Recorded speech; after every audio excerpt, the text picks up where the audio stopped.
Most of us love our animals, but there's some people in Ottawa that just don't. Bylaw Services received over 13,000 animal-related calls and complaints in 2011. Stray cats and dogs can come in through two different avenues, if you will.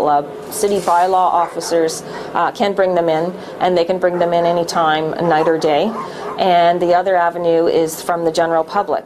Bylaw Services works directly with the Ottawa Humane Society, so when they're called about a stray and they pick one up, if they can't find the owner, they bring it into the shelter. But when animals are brought to the Ottawa Humane Society, there's a process that it has to go through before its owner picks it up or before it can be put up for adoption.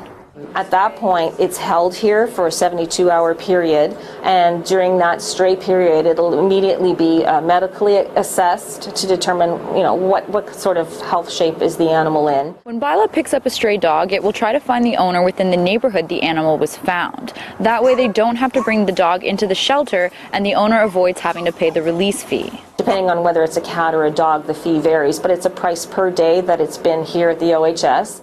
While Bylaw picks up stray dogs, they don't pick up stray cats because it's not an animal that needs to be leashed. But the Ottawa Humane Society still has a huge flux of stray cats coming into the shelter. The best way to ensure that if your pet is ever lost, that it makes its way back home to you, is to have proper identification. And there's nothing that can beat a microchip. The other way to identify your pet is obviously with a collar and a tag, but sometimes those can come off or come loose. It's best to have both. For Sun News, I'm Larissa Cahoot.